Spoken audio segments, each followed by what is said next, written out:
Muchas gracias, Gustavo. Hasta que señor. Bueno,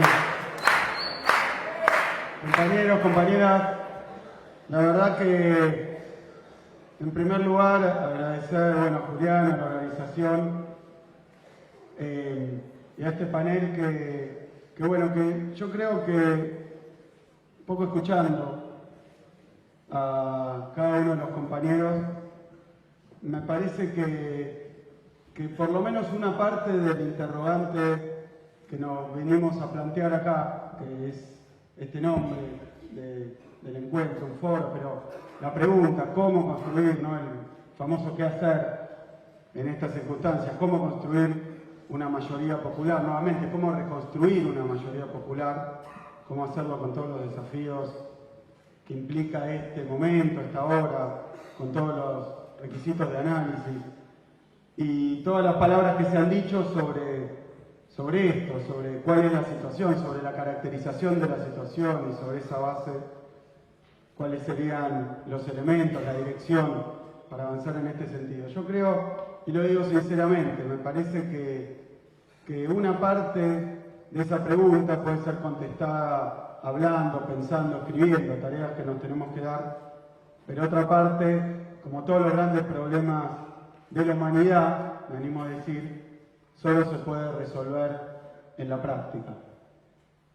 Más allá de las elucubraciones, más allá de la cuestión de análisis y el proceso intelectual que uno le pueda poner, muchas cosas nos ha enseñado la historia y nos han enseñado incluso los más importantes y agudos de los pensadores se resuelven en la práctica. Y la verdad es que creo que todos teníamos una certeza, que era que para la construcción de una nueva mayoría popular, la construcción de ese regreso, de ese retorno, de ese volver, hay que pensar mucho, pero hay que hacer cosas. Y mi agradecimiento a los que organizaron este panel es porque a mí no me cabe ninguna duda que esta reunión es una parte central de la respuesta a cómo hacer para construir una mayoría popular, porque todos hablamos de la unidad, muchos se llenan la boca con la autocrítica, pero pocos la ejercitan.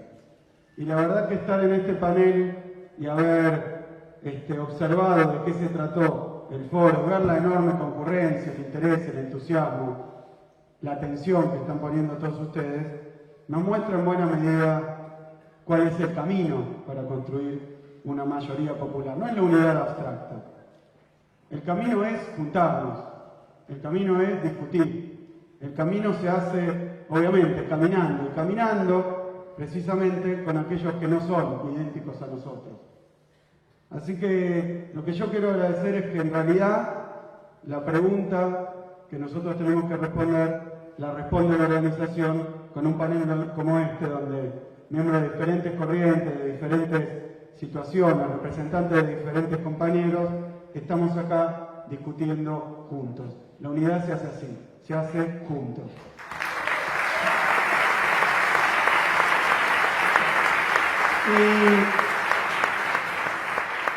Y no es poco, porque yo creo, y me voy a permitir hacer algunas reflexiones un poco por estar en la universidad, por tener acá en esta mesa uno de los profesores que yo, de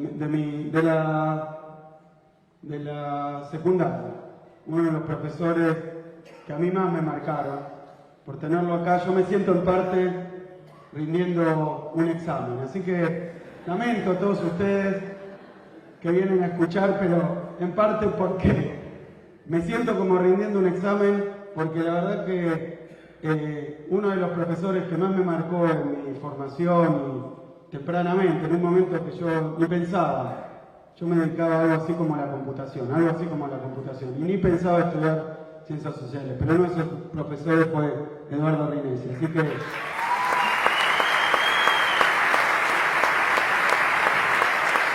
me voy a permitir hacer alguna reflexión que tal vez, como decía el compañero, parezca parezca demasiado sesuda o demasiado académica. Voy a tratar de hacerlo en un lenguaje llano, pero me parece central porque la verdad es que a mí me da la impresión de que el principal problema que tenemos para la construcción de esa unidad o de nuestra expresión política en esta etapa es como nos ocurrió en estos últimos 12 años, y alguno lo decía, que no llegamos a entender, Eduardo decía, fracasamos para interpretar, bueno, fue una especie de bancarrota la que nos dio de las ciencias sociales argentinas, porque lo que dice es que fracasamos en entender los 90, el 2001, el 2002 y, cómo no, el 2003 hasta el 2015. Que las ciencias sociales, es decir, que el pensamiento, y acá me viene esas frases célebres, ¿no? De que el conocimiento comienza al final, que el conocimiento llega tarde, esto se dice con eso del búho de Minerva y el crepúsculo, pero más allá de eso lo que quiere decir es que probablemente esto sea una condena de la humanidad, y particularmente de los movimientos populares, ¿no?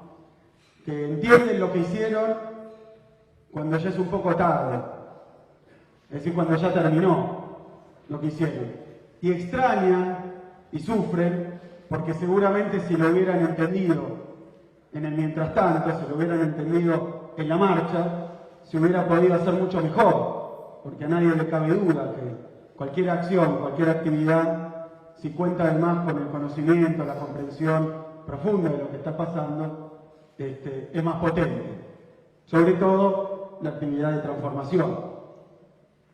Y en eso me permito arriesgar que la derecha nos supera, porque la derecha no viene a transformar, viene a conservar.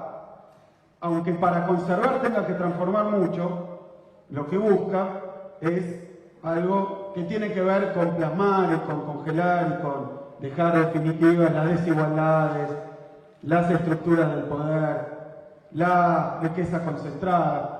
Entonces la derecha actúa un poco en consonancia con ideas muy antiguas. No necesita renovarse permanentemente, aunque lo haga. Pero el proyecto de la derecha es un proyecto en nuestro país casi inmemorial y a veces asusta cuando uno lo ve al presidente Macri de la Sociedad Rural Argentina, que en esto de la rural, a mí esa postal me parece que fue una postal de época, porque Macri no puede hoy salir a la calle, solo puede reunirse entre la bosta con los terratenientes argentinos.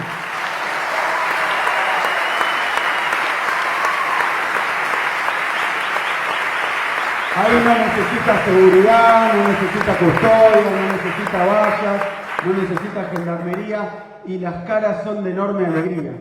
Y eso aterra un poco, como aterran todas esas cosas dramáticas que nos hacen estar seguros y ciertos de nuestros peores temores. Por ejemplo, que Macri representa en esa idea que tanto nos costó instalar de los dos modelos de país, a ese país agropecuario, oligárquico, conservador, que esa patria perdida que tienen es la del modelo agroexportador de 1920, con exclusión social, con una producción solo agropecuaria, y tal vez una imagen sirve más que todos los análisis, los cuadros y los gráficos. Entonces verlo a Macri ahí rodeado de los dueños del campo, de las vacas, de los granos, todos alegres, contentos, como habiendo vuelto a ese paraíso perdido hace mucho tiempo. Me parece que como nos va a costar entender, así como decía Eduardo, qué fueron exactamente estos 12 años, va a llevar décadas digerir estos 12 años, que fueron vertiginosos, que fueron realmente vertiginosos. También tenemos que asumir que nos va a llevar mucho tiempo comprender y caracterizar y pintar qué es lo que está pasando y qué representa Macri, qué es Macri, que es el macrismo. Pero me parece que hay algunos elementos que no se pueden escapar en el análisis y que un poco, como decía Itay, tienen esta idea de que la historia enseña. Si bien no se repite, y menos todavía exactamente igual, enseña. Y es probable, porque algunos piensan así, que estemos adelante de un ciclo, al principio de un ciclo, que tranquilamente puede ser largo. Y lo digo porque como militantes, como gente que está comprometida y que quiere trabajar, tenemos que enfrentar esta probabilidad. Que el ciclo, que estemos hoy en la inauguración de un ciclo de derecha extenso. Esto es importante, no porque yo quiera ser pesimista ni quiera ahora matar un poco del entusiasmo o mitigar estos cantos que nos unen a nosotros, de que vamos a volver, pero lo que digo es que hay algunos indicios de que se trata de algo que no tiene que ver ni con Macri, ni con Durambada, ni con Manieto.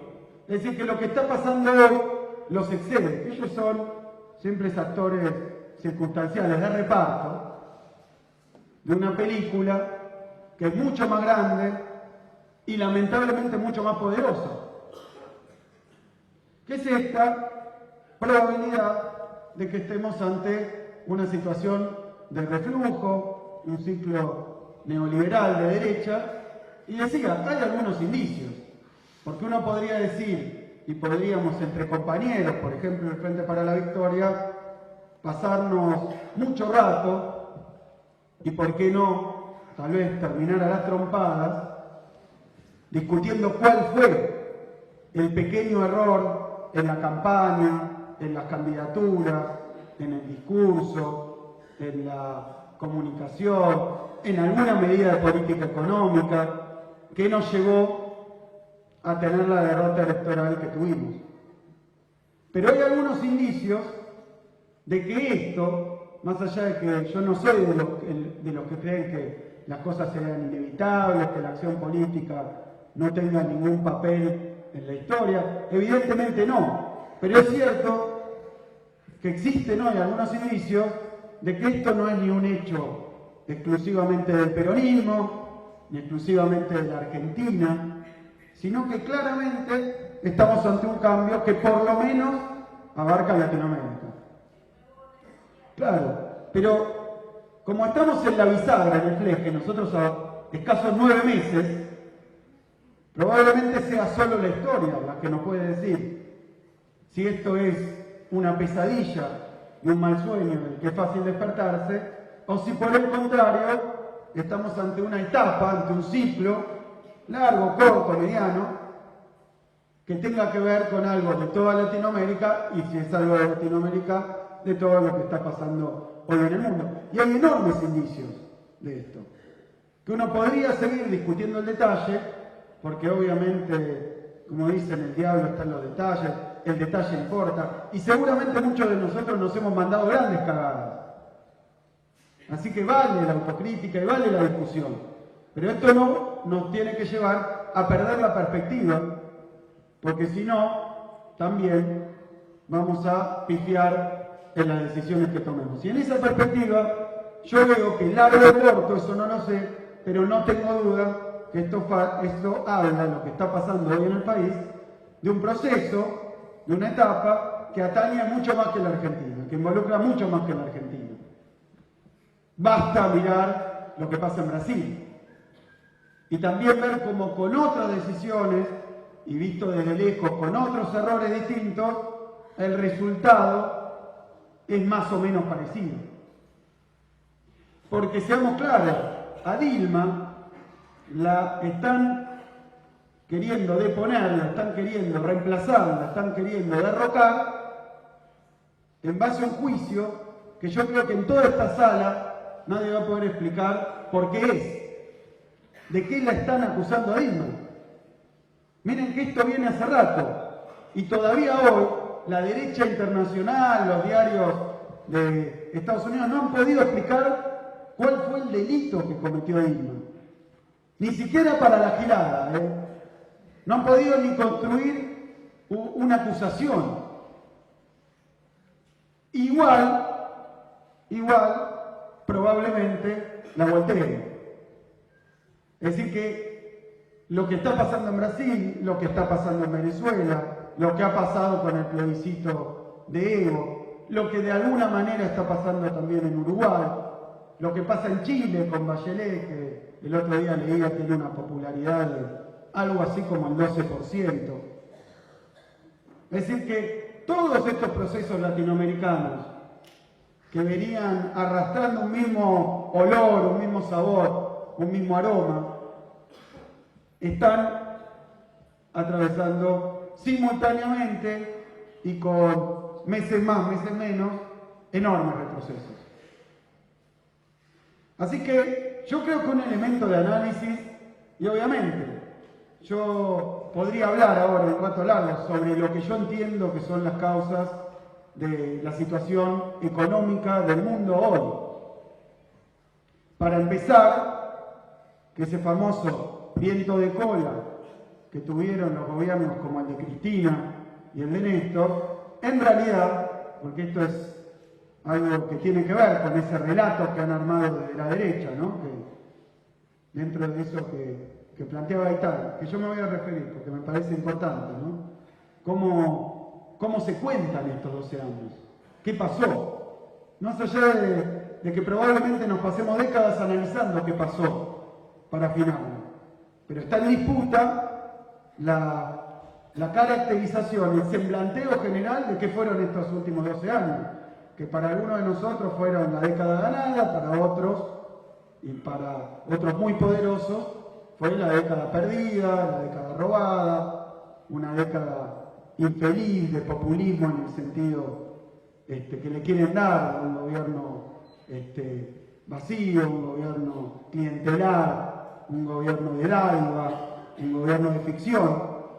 Eso también está empezando a entrar, que vivimos una fantasía, que nos estamos despertando de un sueño, que nada de lo que había tenía realidad, sino que era artificial. Esto asociado a la cuestión del Estado. Y ahora voy a hablar un poco de eso. Pero lo que quiero decir es que no tenemos que perder en nuestro análisis que probablemente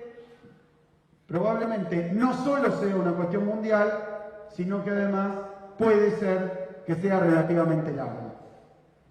Lo digo porque a mí, personalmente, esto no me hace perder energías, ni desilusionarme. Y no quiero recordar ese discurso de Linera, que es muy bueno, el de los reflujos y digamos, las oleadas. Quiero decir simplemente que nuestro pueblo, que la tradición de los movimientos populares en la Argentina, ha sufrido en su historia muy largos periodos de persecución, de retroceso, de fragmentación. Ha sufrido esos largos años, cruentos años, sangrientos años de la resistencia peronista, por ejemplo, lo que inauguró el 55, ¿no? Que lo inauguró con un bombardeo en la Plaza de Mayo. Es decir que si este fuera uno de los inicios de una fase, digamos, de reflujo, de retroceso, de resistencia, bueno, se ha inaugurado, me animo a decir, con un bombardeo también en la Plaza de Mayo, pero un bombardeo nuestro en la Plaza de Mayo, porque esa 500.000 de personas despidiendo a la Cristina en Plaza de Mayo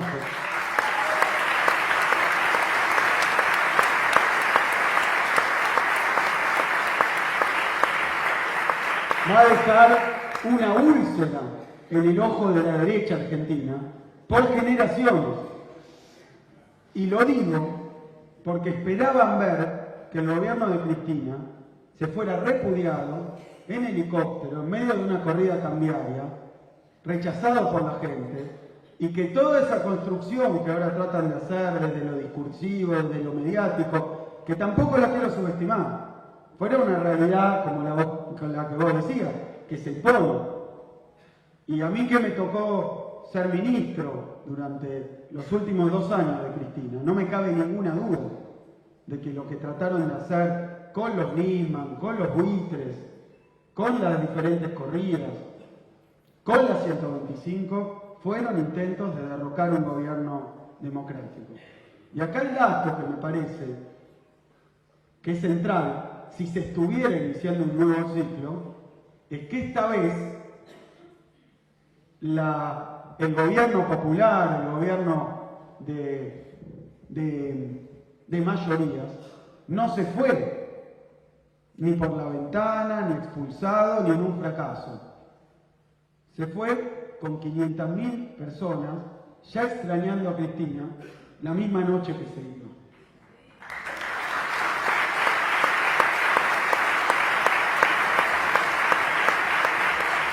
Así que voy a esto porque elementos de análisis para entender la etapa tenemos que pensar esto.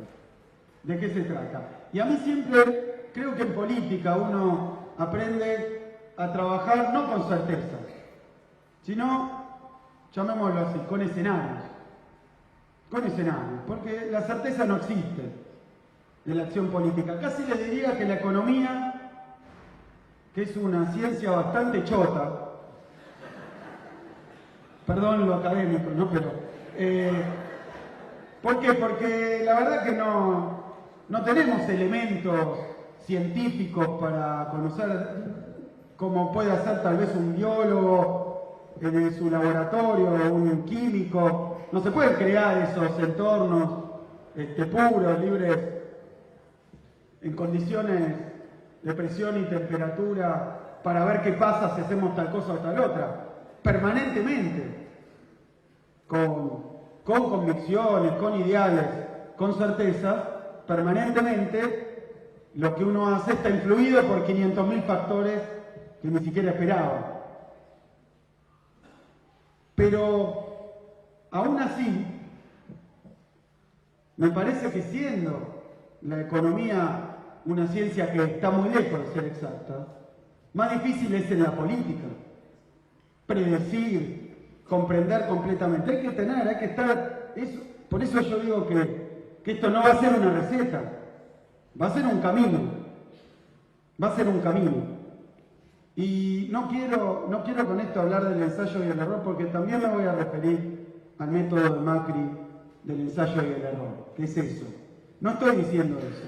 Lo que quiero decir es que hay diferentes escenarios posibles. Y yo por lo menos aprendí que conviene trabajar siempre para empezar en el peor de los escenarios. O sea, hay muchas posibilidades, pero sin lugar a dudas, en política, nosotros como militantes no nos podemos dar el lujo de no pensar qué hacer en el peor de los escenarios. Por supuesto que después puede pasar otra cosa, pero hay un escenario, y es muy malo, que habla de un fenómeno internacional, latinoamericano, de una etapa de la derecha. Como decía recién, a mí esto no me produce ni desilusión ni desánimo.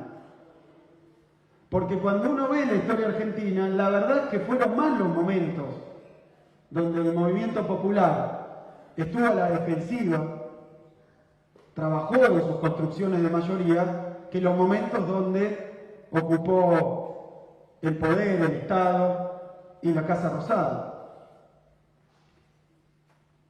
Pero esos momentos fueron momentos, creo yo, siempre complicados, siempre confusos, pero fueron momentos extraordinarios.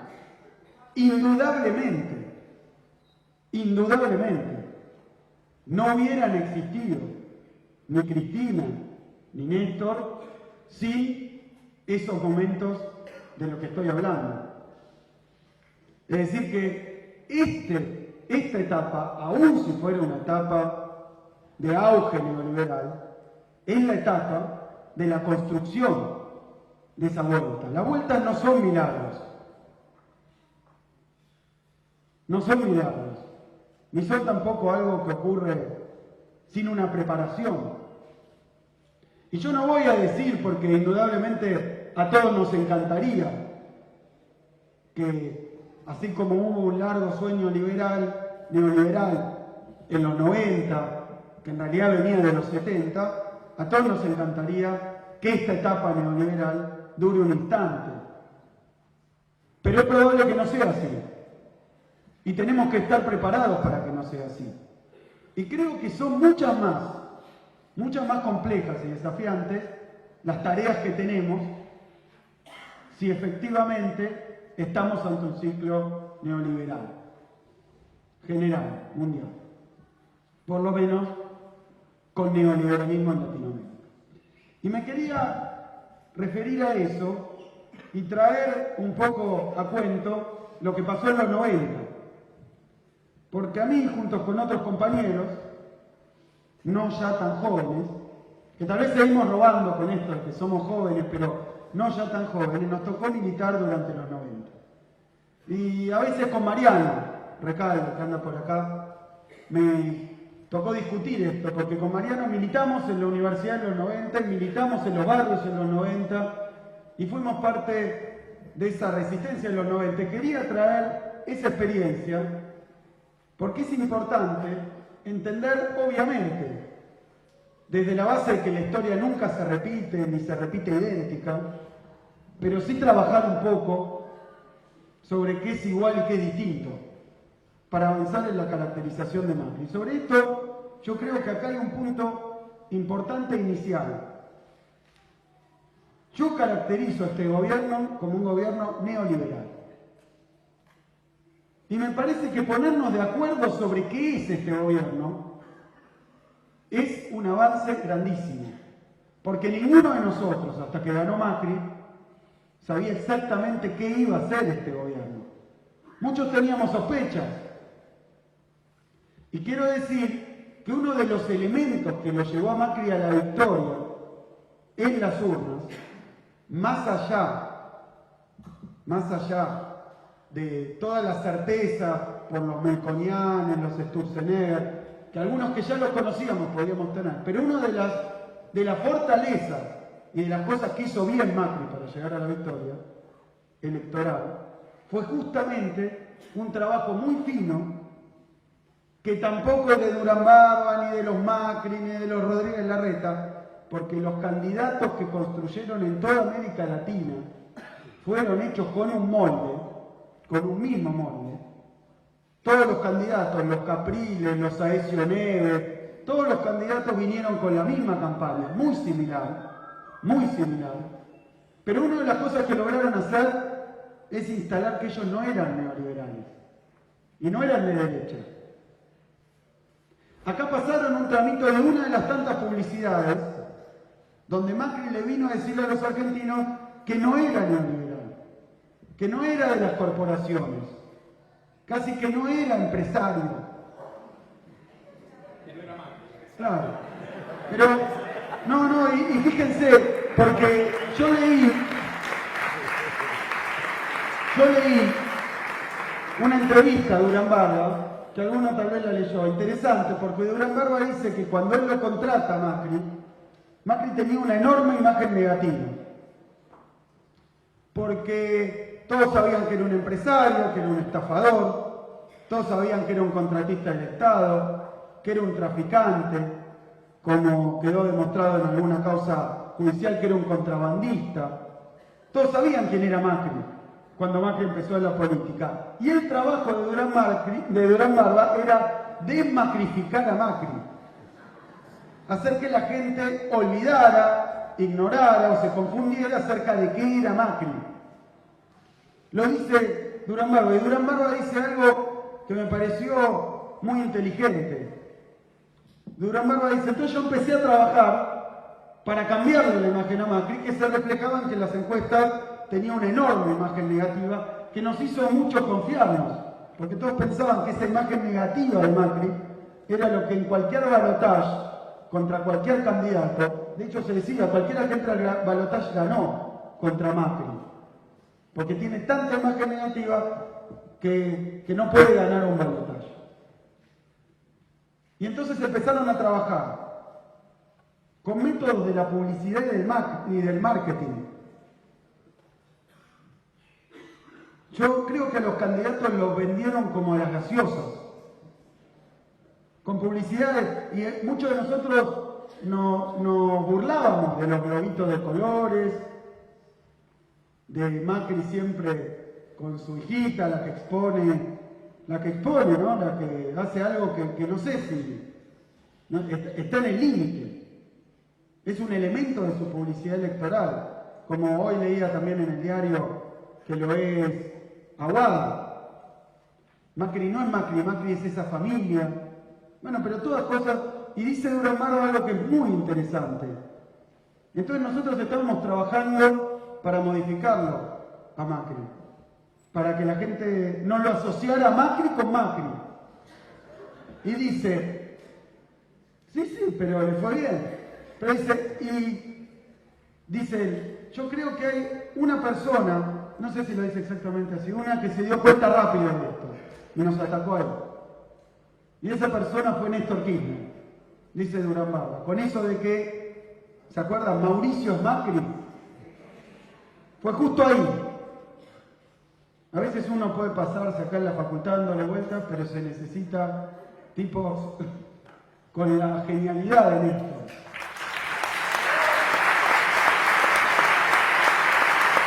Porque venía por ahí la cosa. Porque venía por ahí. Trabajaron para eso, pero el candidato no es Macri, ni es Mauricio. Es un commodity. Es un commodity. Han hecho campañas iguales. Y estos ejes, fíjense, hoy fueron a timbrear. Yo ni quise saber qué pasó ahí, ni quise saber.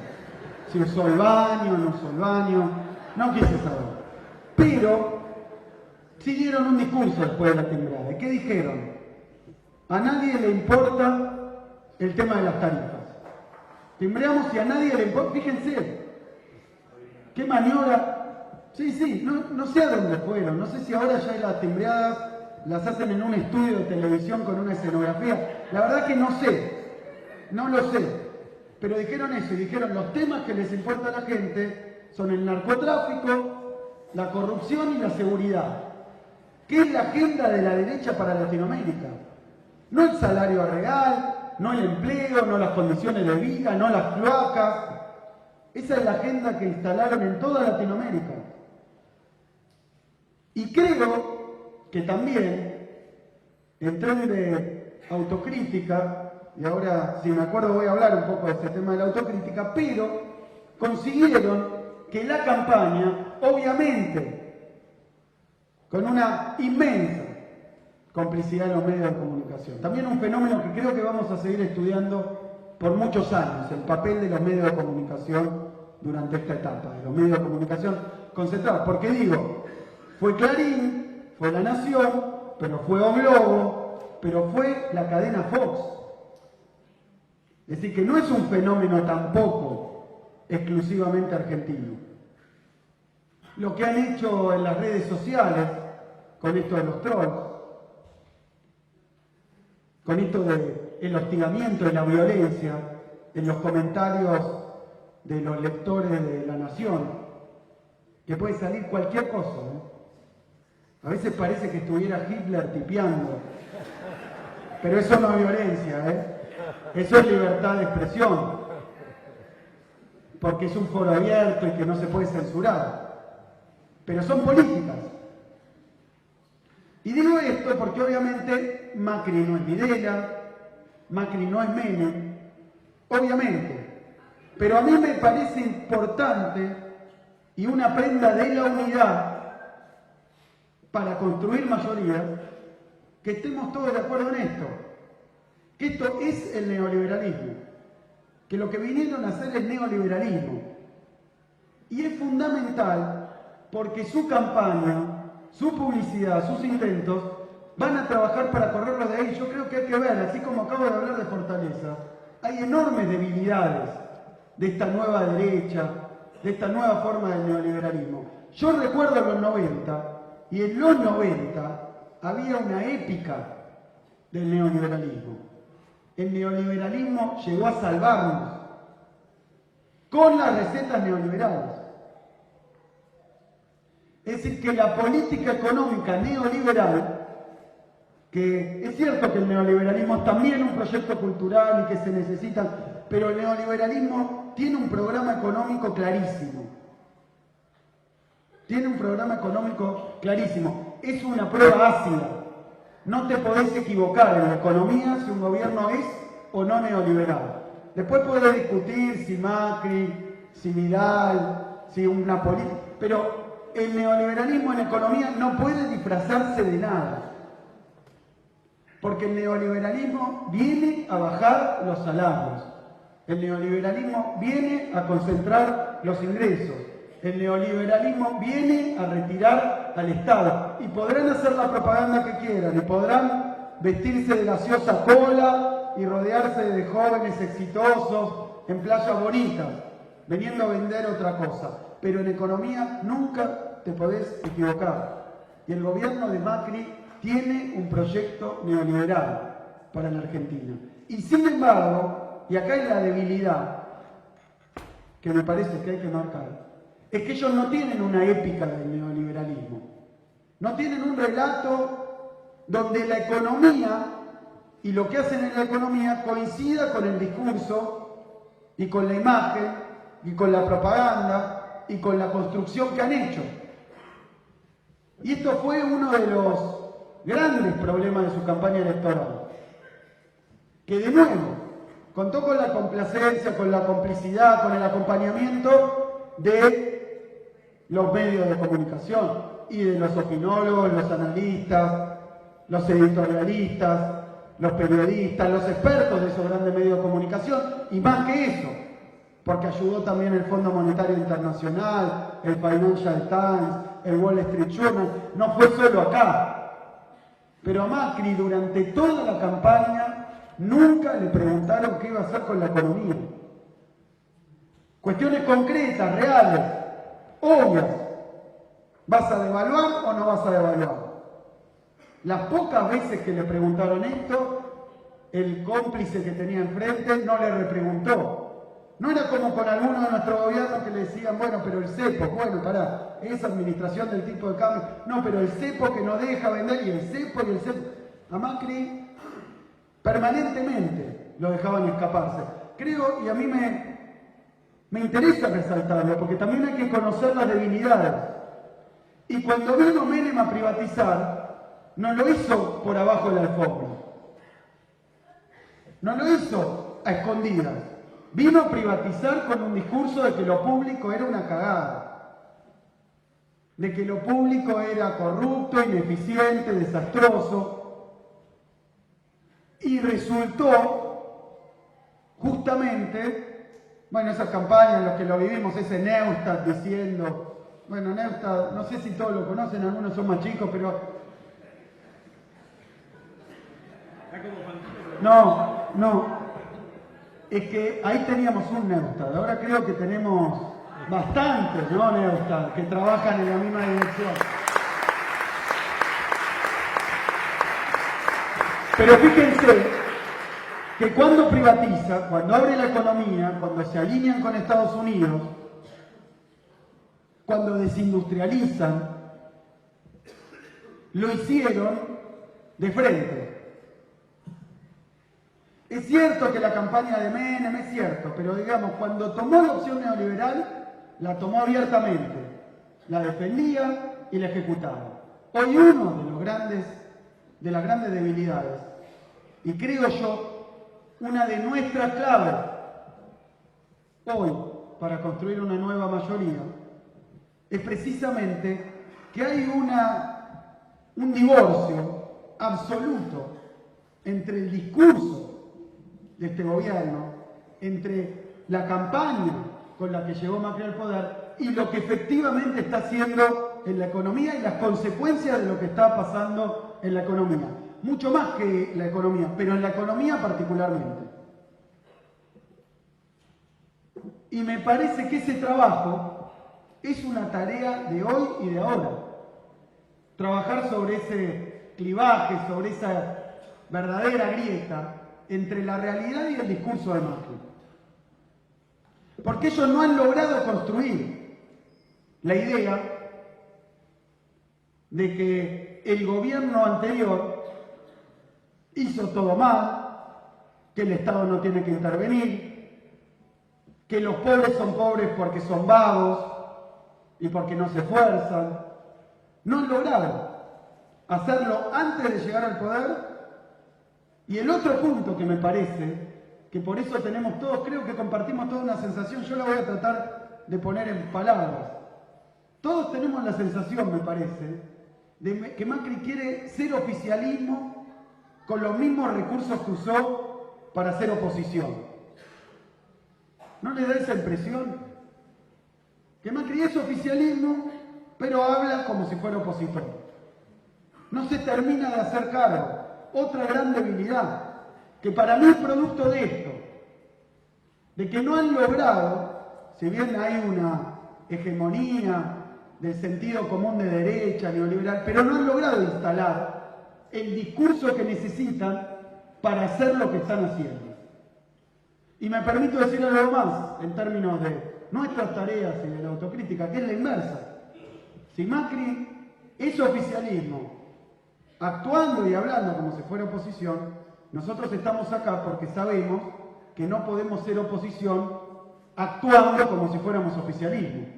Nosotros tenemos que cambiar, nosotros tenemos que madurar, nosotros tenemos que ser más rápidos y más vivos. Y no podemos cometer ese error. Y lo digo a nivel de la organización, del discurso, lo digo a nivel de la militancia, de las alianzas.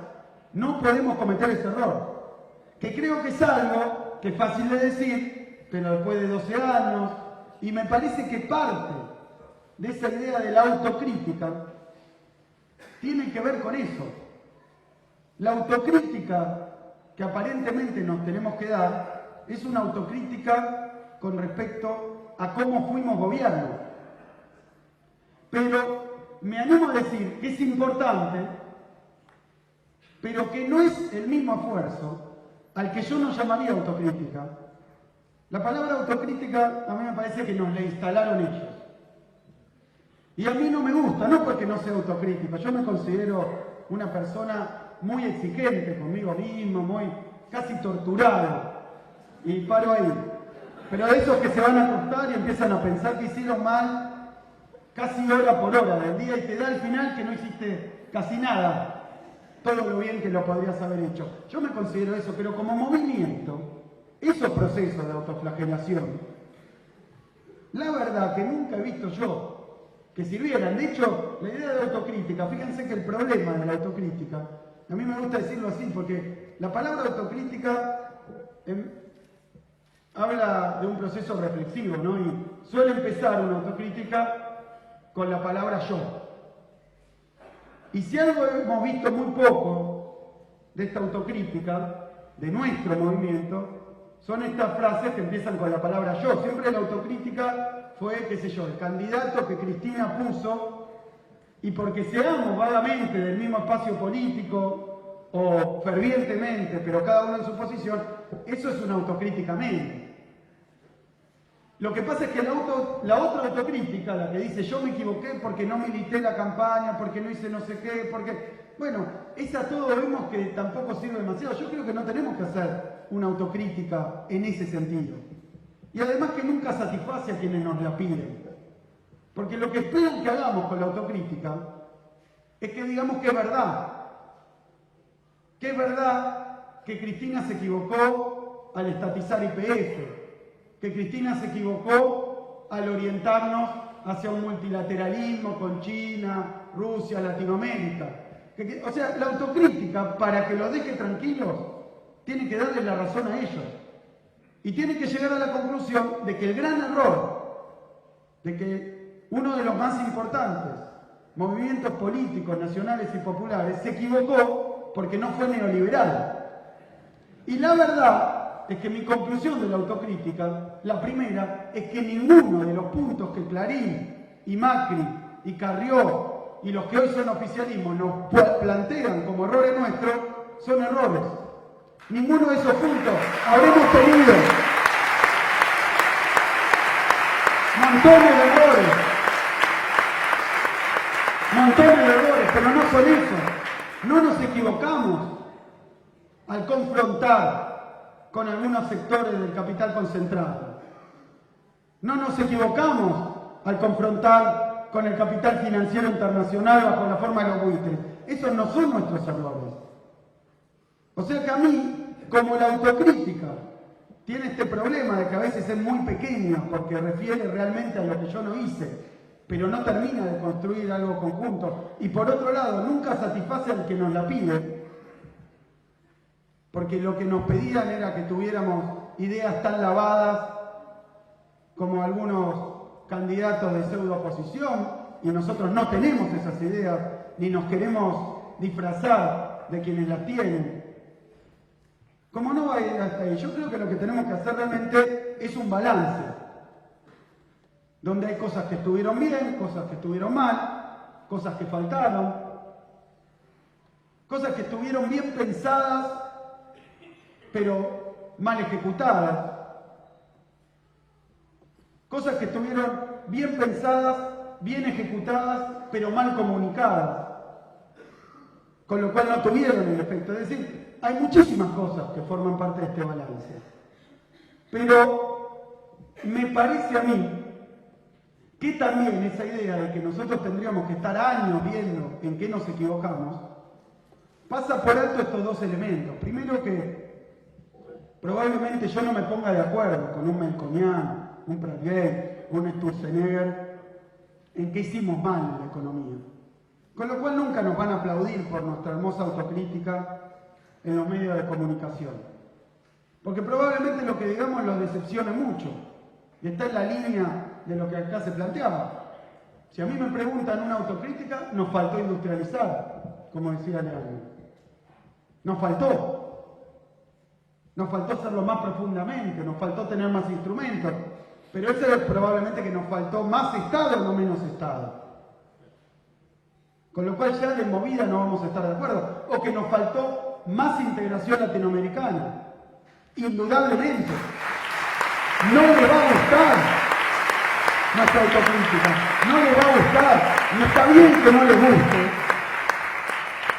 Porque son dos modelos distintos de país.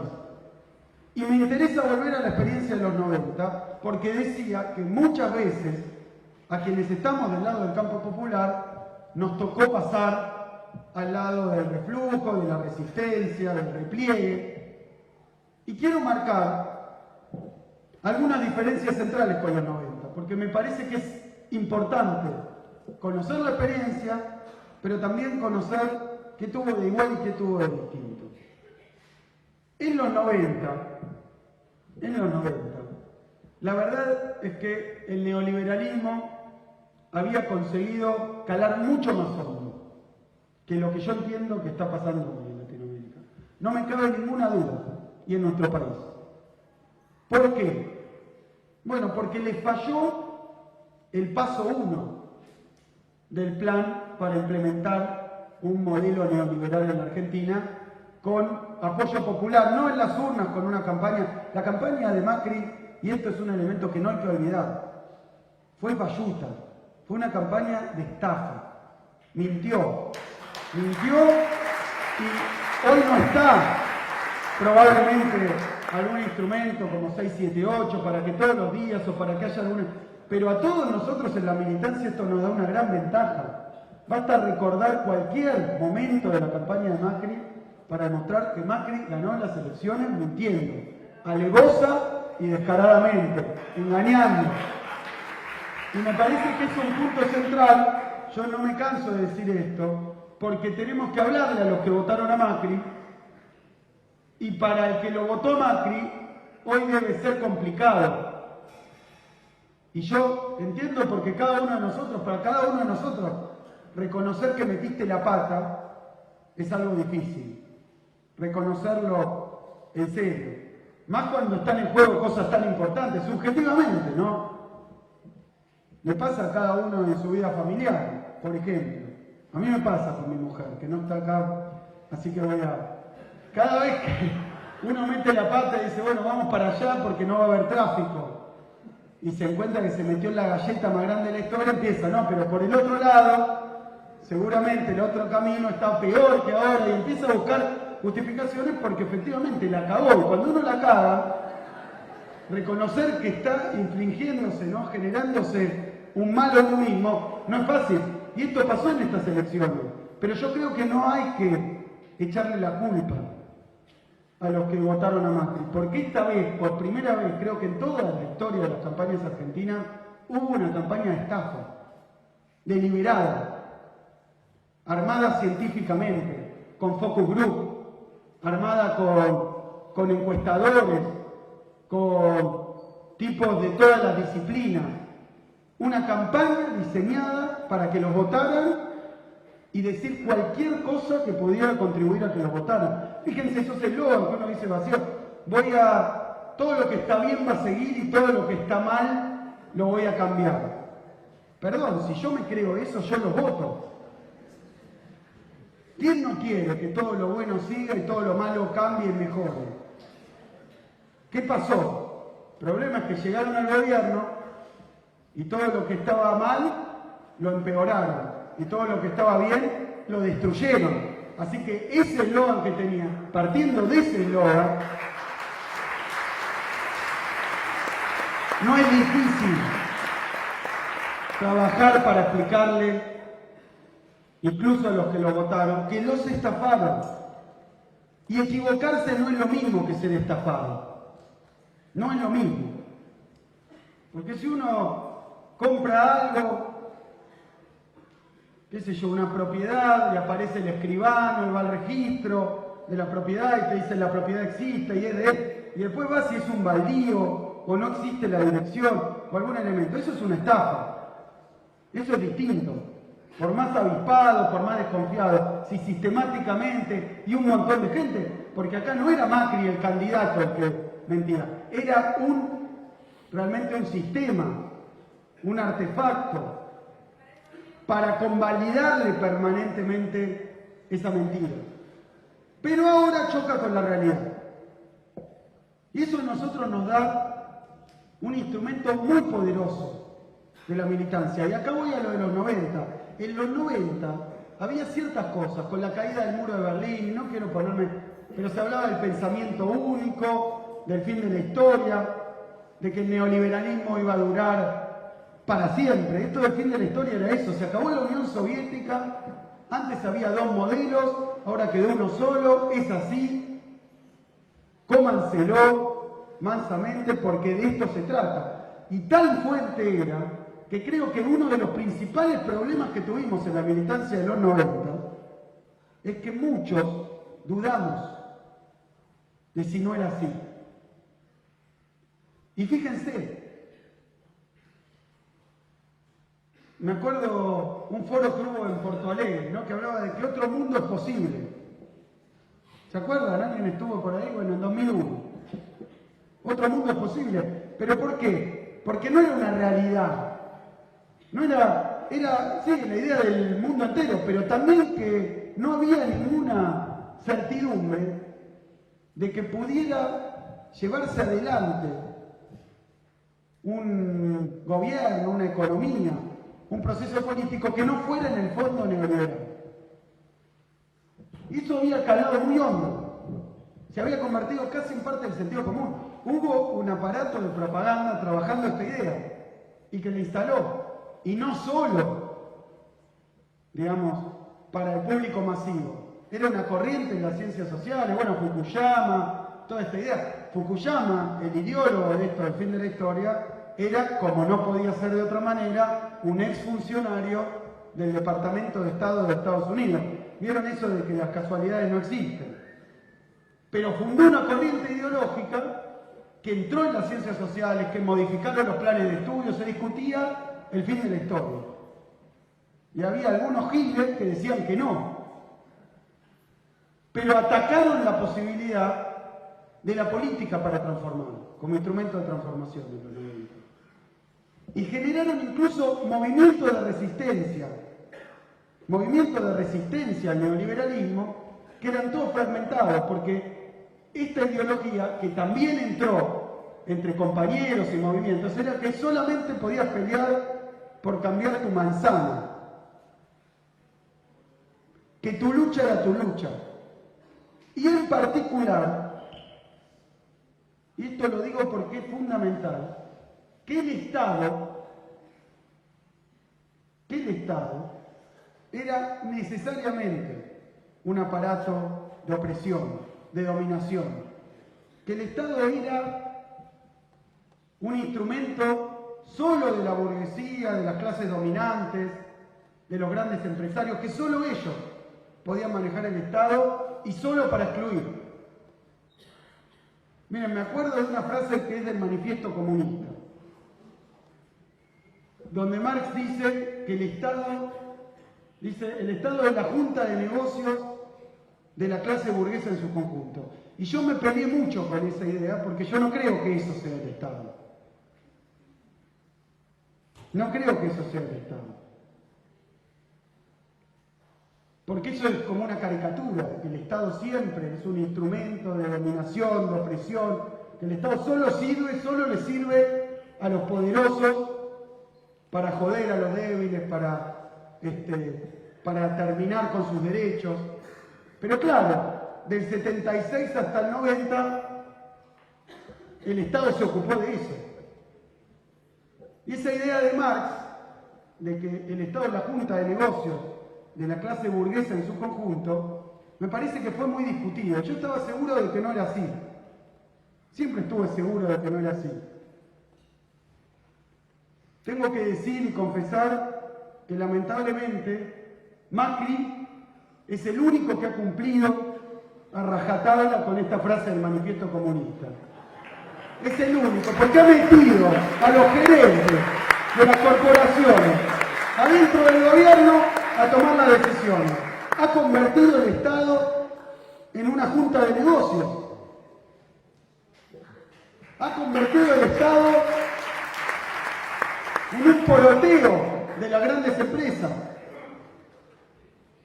Pero me parece que recuperando lo que fue en los 90, en los 90 nos habían convencido de que el Estado no servía, a punto tal que textos muy discutidos en esta facultad, bueno, que el propio Laclau discute con Holloway, cuando empieza con esto, bueno, con Hart, con el tema del imperio, con Negri, pero más allá de la cuestión de los pensadores, la idea era, y había un libro de Holloway de aquella época, cómo hacer la revolución sin tomar el poder, cambiar el mundo sin tomar el poder.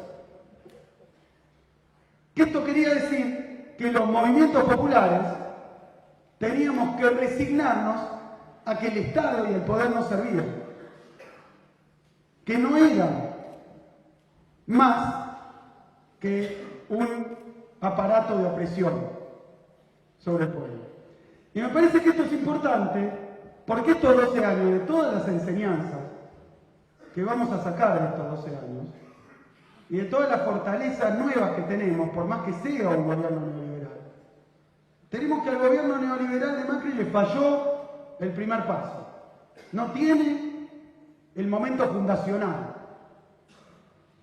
Digamos, es algo que llegó sin un pecado original, que es haber empujado a Cristina, empujado al gobierno, llevado a un gobierno peronista, un gobierno de masas, un gobierno de un frente popular, a producir una crisis. No consiguieron la crisis, la trataron de crear, pero no la tienen y no la hicieron. Fíjense, tanto la necesitaban que están en una maniobra imposible tratando de reconstruir a través de un relato y de la propaganda una crisis que no existió. Miren hasta qué punto la necesitaban, que están tratando de convencer a 42 millones de personas que estaban en una crisis que no experimentaban. Y fíjense, el grado de ridiculez y estupidez al que llegan. Yo he leído en algunos diarios y columnistas de ellos, grandes cuadros, decir que lo que hubo en Argentina fue una crisis asintomática. Parece joda. Era una crisis, estás muerto, pero no sabés.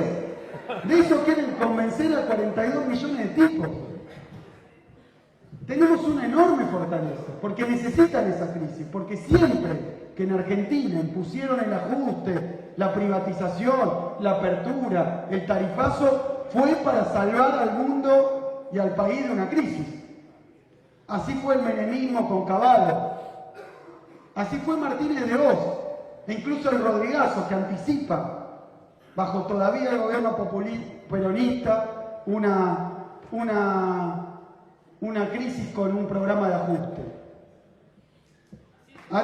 Así fue Brasil, en parte, donde el ajuste precedió y ha generado muchos problemas. Pero yo creo que una de las principales cuestiones, legados, indudables, incuestionables, que tenemos nosotros ahora, es que llegó el neoliberalismo necesitando, como el agua de una crisis, tratando de producirla, desangrándose para hacerla, y no lo consiguió. Y no lo consiguió, y yo también creo que esto necesita un frente, necesita un trabajo con todos los compañeros, pero si no llegó a esa crisis, es gracias a una persona, que se llama Cristina Fernández de Kirchner, que se bancó, que puso, que dejó todo sabiendo, como si supiera, que le iba a cambiar la historia a este ciclo neoliberal en la Argentina si resistía los intentos que hubo de expulsarla, de echarla y de bajarla. Y eso es una gran diferencia con otras experiencias de la derecha. Y no tiene un relato porque no hubo una crisis. Ellos no pueden venir, y Macri se da cuenta, más sus asesores de imagen que el macrismo, ese día que adelante de todo el PRO dice que no va a privatizar aerolíneas, que no va a privatizar YPF, y lo silban. Porque quieren privatizar aerolíneas y quieren privatizar YPF, pero mientras gobiernan y le generan desgracias a nuestro pueblo, quieren hacerle creer que no tienen ellos que ver con la desgracia. Y ahí también hay otra fortaleza. Fíjense que la pesada herencia, la famosa pesada herencia, no es una debilidad nuestra, es una fortaleza. Yo estoy convencido de que Macri, cuando llegó al gobierno, había pensado que no iba a hablar de Cristina, de Kicillof, de Aníbal, de Máximo, no iba a hablar de nadie del gobierno anterior por largo tiempo, que nos iban a poder remitir solo con la embestida judicial a la página de policiales. ¿Y saben qué? Que tengan que hablar de nuestro gobierno es producto de lo mal que les está yendo con la gente. No se confundan, no nos confundamos. Parémonos a discutir esa pesada herencia. Porque Macri empieza a hablar de pesada herencia el 1 de marzo en la Asamblea Legislativa porque le va mal, no porque le va bien. ¿Qué pasa? Como le va mal, decide que el único recurso que tiene es echarle la culpa a otro. Y yo siempre lo digo, es como mi nene de 4 años, que si se le rompe algo, lo esconde abajo del sillón. Pero si lo pescan, porque trataron de esconderlo abajo del sillón, vinieron los ministros a hablar con nosotros a decir que no había despidos, que no había inflación, que no había caída de las pymes y de la actividad. Lo trataron de hacer, pero tanto fracasaron que como un nene de 4 años empezaron a decir, fue mi hermano, no fui yo. Está bien, ya no puedo decir que no esté roto, pero fue otro, fue el anterior. Hay que pararse sobre eso. Habla del desastre que están haciendo y nos pone a nosotros en esa discusión que queríamos dar de los modelos de país. Por eso yo creo que con respecto a los 90, esa idea de que el neoliberalismo es eterno, que instalaron, sobre la que trabajaron, que es absolutamente imbatible, que es una tarea ridícula, ímproba, estúpida, pelear contra el neoliberalismo, porque el neoliberalismo es un hecho histórico que cuando llega se queda, no se va más. Esa idea hoy no la han podido instalar. Y no la han podido instalar de nuevo, gracias a esa enorme experiencia de estos últimos 12 años. Está en la memoria de nuestro pueblo que el peronismo y los ideales populares en la Argentina y el avance de la clase trabajadora y las paritarias libres y los sindicatos fuertes no son un resabio de los 40, Menem decía, se quedaron en el 45, si quieren eso. Nosotros tenemos para nosotros, pero todos los argentinos, aunque por lo que pasó, aunque por los errores que cometimos, los aciertos de ellos, en la situación internacional, la economía o lo que sea, haya ganado Macri, hoy está en la memoria de los argentinos, está en el cuerpo de los argentinos, que vivir bien, que vivir mejor, que tener derechos, que progresar, que trabajar y recibir un buen sueldo, que todos los años poder aspirar a tener un estándar de vida más elevado, que no tener que pisarle la cabeza al de al lado para que a vos te vaya bien, que eso no es un sueño, no es una utopía, no es algo que se quedó en el 45, no es algo que está escrito en un libro, sino que fue durante 12 años seguidos una realidad de nuestro pueblo. Y eso, por más que traten de borrarlo con 500.000 editoriales de los diarios más importantes, no lo van a borrar. Y de la misma manera, hoy nosotros, a diferencia de los 90, tenemos la certidumbre de que ese proyecto se puede realizar, aún en un país periférico, dependiente, pequeño, subdesarrollado, se puede realizar esa experiencia.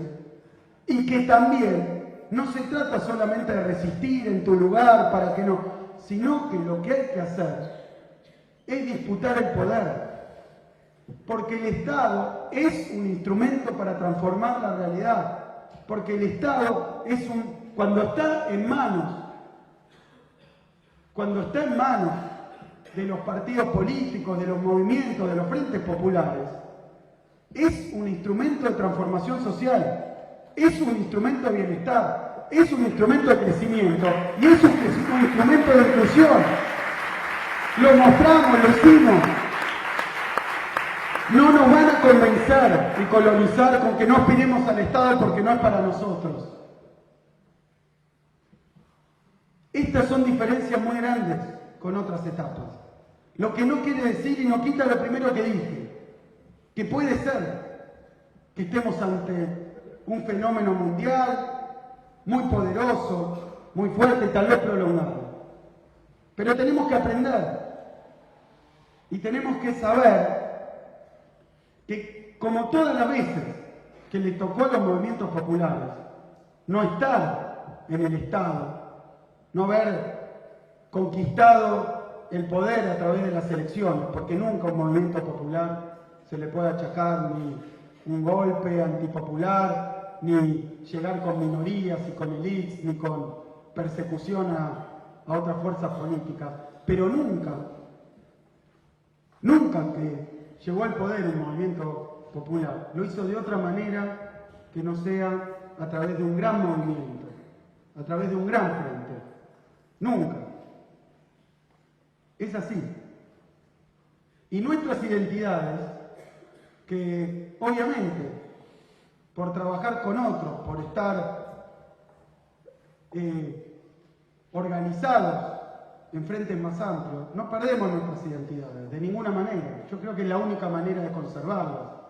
Una identidad que solo se conserva en el autismo no es una identidad, es un dogma, es una religión, pero no es una identidad política, no es un programa político, no es una convicción militante. Solo en algo más amplio podemos conservar nuestra identidad. Es al revés.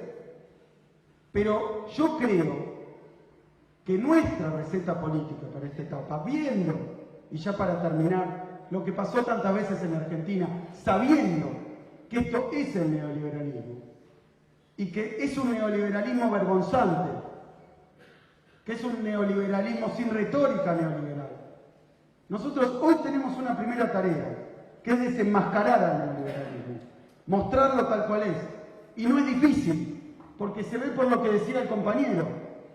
Lo que pasa en Merlo es el resultado, el producto genuino de las políticas neoliberales. No tiene otro resultado, no puede tener otro resultado que no sea ese. Entonces a nosotros nos asiste no solo otros valores, no solo otro compromiso, también nos asiste algo que en política es invalorable, que es la verdad, que es la verdad, que es la realidad, que es lo que está ocurriendo. Y es por eso que nuestra receta hoy en la política es una sola. Eso que se llama unidad, se llama articulación, se llama juntarnos con otros, se llama trabajar con otros, se llama hacer enormes movimientos que incluyan a todos los que compartan este enemigo, los que compartan este adversario y los que quieran impedir su avance, no porque tienen una utopía, una idea extraña, no porque piensan otra cosa, sino pura y simplemente porque están al lado de un pueblo que está sufriendo. Esa es nuestra receta, estar al lado de un pueblo que está sufriendo sin preguntarle ni al que cree, ni al que piensa, ni a quién votó, ni al compañero, ni al que es víctima de estas políticas. Hay que estar ahí. Cualquier otro lugar donde estamos equivocados. Y tampoco es muy difícil distinguir entre los que están con nosotros y los que están de otro lado. Porque cuando estamos al lado del pueblo, hay algunos que están ahí y otros que están vagando por los canales de televisión, en las roscas políticas, en los contubernios, los que están reunidos con sus publicistas, los que están especulando con la próxima lista. Así que hay algo muy claro. Para luchar contra el neoliberalismo, la receta es estar al lado de la gente. Y ahí van a estar los que estén con nosotros. No tenemos otro criterio, los queremos ver militar al lado de nuestro y al lado de la gente. Todo lo demás es cháchara, todo lo demás es especulación. Y tampoco nos importa, quiero decirles, ser muy sincero, tampoco me importa cuáles son todas las líneas de su currículum, de dónde viene. No me importa lo que hizo hace 5 años, no me importa tampoco lo que hizo ayer. Tampoco. Porque esto que está pasando, lo que describe el compañero, lo que pasa en los municipios, es muy grave, es muy doloroso. No nos puede dar a nosotros margen para estar dudando. Nosotros tenemos que estar defendiendo los derechos a la vida, a la comida, al laburo, a la dignidad del pueblo argentino. Y los que estén defendiendo en cada momento, en ese momento que lo están defendiendo, están con nosotros. Pero guay cuando se vayan de ahí.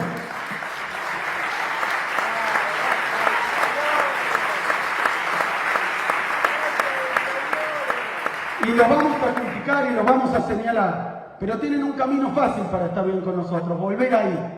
Volver al lado del pueblo. Si vuelven al lado del pueblo, si están al lado del pueblo, están también con nosotros. Porque nuestra tarea es, por supuesto, resistir. Por supuesto, resistir. Por supuesto, estar acompañando en unidad para que esto no pase, para que esto no avance. Y nos hemos anotado no pocos triunfos. Por supuesto que es vertiginoso cómo está avanzando. Pero nos hemos anotado triunfos porque son claros triunfos. Solamente el gobierno de Macri, en esto que ellos llaman ensayo y error, ese ensayo y error, básicamente es tratar de imponer su programa, excepto que se encuentren con una resistencia grande. No es que cambian de idea, no es que no se dieron cuenta, es que tratan de imponer su programa neoliberal y solo se detienen si hay una enorme resistencia popular. Solo se detienen si eso no le funciona con la gente. Y ahí estuvimos siempre nosotros. Cada vez que tuvieron un error, fue un acierto nuestro. No fue un error, no fue un camino de su pensamiento. Fue prácticamente el estar enfrentándose con el pueblo y los dirigentes del campo popular. Esos fueron sus errores. Entonces nosotros que estamos trabajando para eso, pero también y sobre todo, estamos trabajando porque sabemos que como la historia no se repite, como la historia no es igual, nuestro objetivo no es ni volver al 2003 ni volver al 2015, es seguir avanzando. es seguir avanzando, es conquistar lo que no conseguimos conquistar, es conseguir que esa unidad entre todos los pueblos de Latinoamérica no sea solo o principalmente una unidad en la política, que sea una unidad en la vida real de los pueblos, que sea una integración entre los pueblos en la producción, en el consumo, en la cultura, en las costumbres. No nos alcanza con Argentina.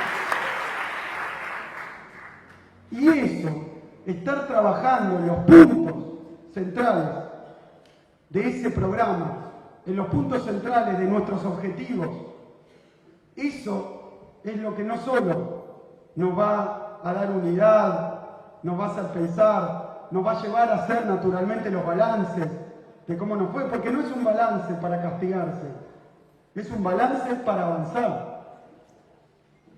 Pero no solo eso, sino que aunque parezca que no, hacer ese balance y trabajar para nuestro programa político, económico, social y cultural para el futuro, va a ser nuestra principal herramienta para conseguir que la resistencia sea efectiva. Porque si no trabajamos para adelante, si trabajamos solamente con añoranza de lo que pasó y solamente a la defensiva de lo que está pasando, entonces no vamos a convencer a nadie.